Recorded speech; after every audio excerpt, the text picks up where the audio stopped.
successor of the Arunachala Sarvajñapita by his Guru Parampara at the age of 16 on the 24th of May, 1894. In this lineage is Yogi Yogananda Puri, Ishakti Swamikal, and Mataji Vivekananda Puri.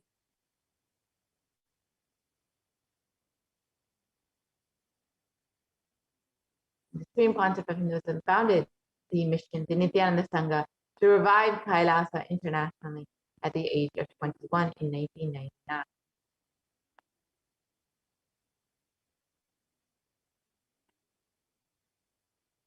And the Supreme Pontiff of Hinduism founded the Adi Kailasa Sarvajñapita at the age of 24 on the 4th of November 2002. Just a little over 19 years, the Supreme Pontiff of Hinduism performs the Bhumi Puja, inaugurating the land of Adi Kailasa. And the Supreme Pontiff of Hinduism has been declared as the successor of the Bhagyanagara Sripura Sarvajñapita at the age of 26 on the 1st of January 2004, where you can see the Supreme Pontiff of Hinduism being coronated. And the Supreme Pontiff of Hinduism is the incumbent emperor of the Suryavamshi Sarangi Samrajam, of the Suryavamshi lineage at the age of 26 on the 31st of December 2004. And at the age of 29, the Supreme Pontiff of Hinduism became the reviver of the Adi Pallava Sarvajñapita in 2007.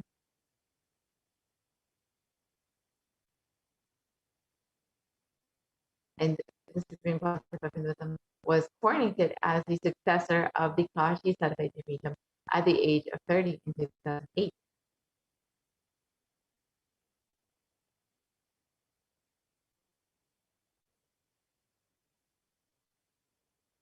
And at the age of, in 2013, the Supreme Pontiff of Hinduism was officially coronated as the Mahamandaleshwar, the Supreme Spiritual Head of the Mahanirvana Pada, the largest apex monastic order at the age of 35 and the youngest Mahamandaleshwar at the age of 35. And the Supreme Pontiff of Hinduism was also declared as the Acharya Mahamandaleshwar of the Atalakada. The Supreme Pontiff of Hinduism has been coronated as the Guru Mahasannidhanam of the Tanjavur Adinam at the age of 2004, Adinam at the age of also 36, one of the ancient kingdoms in Tamil Nadu.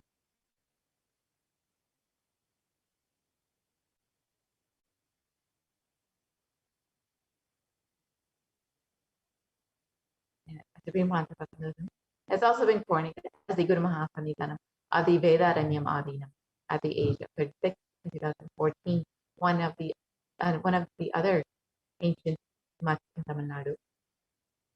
And the Supreme Pontiff of Hinduism has also been coronated as the Guru Mahasannidhanam of the Dharma Mukti Swargapura Adinam at the age of 37 in 2015, and has also been coronated at the same age as the Guru Mahasannidhanam of the Adi Pita Palladama, most ancient in Karnataka, dating back over 6,000 years.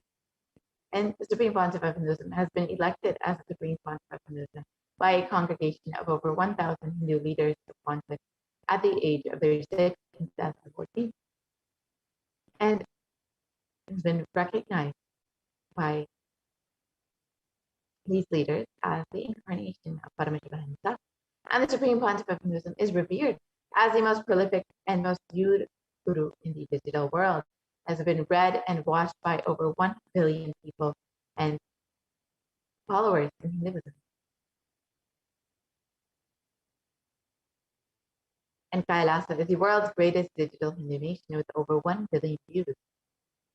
And you can connect with Kailasa on the various social media platforms, including Facebook, Instagram, Twitter, and more. And over the last 27 years, the Supreme Pontiff of Hinduism has contributed relentless humanitarian services and initiatives, including free vegetarian food banks, medical services, and natural disaster relief, women empowerment, peace initiatives, and conflict resolution initiatives. And the Supreme Pontiff of Hinduism has authored over 300 books and 10,000 articles in 3 languages, English, Tamil, and Sanskrit, which have been translated into 50 languages with over 1,000 titles. Here you can see a few which are freely available online. And the Supreme Pontiff of Hinduism has over 20 million copies of books and articles sold, read, and downloaded.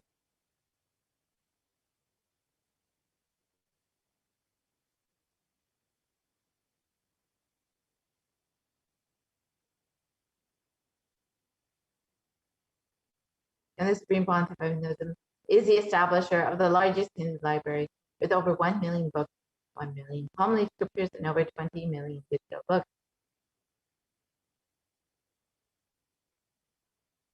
And the Supreme Pontiff of Hinduism has delivered over 10,000 hours of discourses and has over 1 billion views on social media.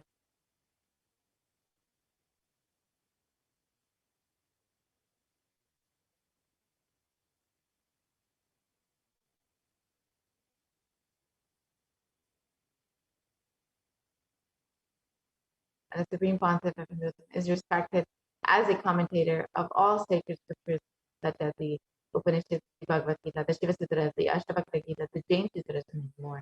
And the Supreme Pontiff of Hinduism is honored as a leader of Hinduism, the most awarded internationally recognized Hindu leader, and has most recently been recognized by the California State Senate, the U.S. Senate, and various congressmen across the U.S., and is acclaimed as one of the top 100 spiritually influential living personalities by Watkins Mind, Body, Spirit magazine. And the Supreme Pontiff of Hinduism is the reviver of the Sovereign Order of Kailasa, led by the Supreme Pontiff of Hinduism and the Nithyananda Order of monks, nuns, and the Hindu diaspora worldwide, who are working for global peace and to give a superconscious breakthrough to the whole of humanity.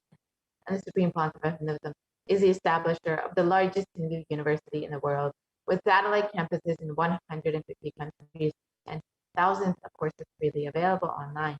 And the Supreme Pontiff of Hinduism is also the establisher of 1,000 plus Kailasa enlightenment ecosystems, which span across 6 continents and various countries across the globe, and is the founder and reviver of over 100 Satvik and Vijasi traditional seats of knowledge, reviving the science of enlightenment. Now that we understood who is the Supreme Pontiff of Hinduism, his contributions to humanity over the last 27 years, let's now enter into the next segment, the demonstration of the extraordinary powers, the extraordinary Shaktis of Paramashiva, as demonstrated by the initiated disciples of the Supreme Pontiff of Hinduism. Before this, let us understand the science of Diksha, the science of initiation by an avatar.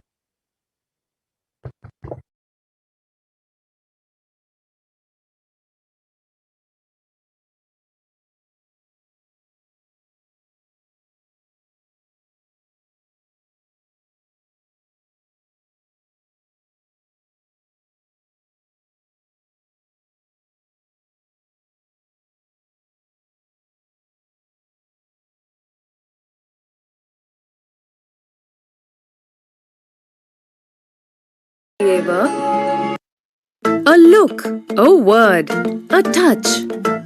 Power of initiation. Diksha is the direct transfer of spiritual energy by an enlightened being through look, word,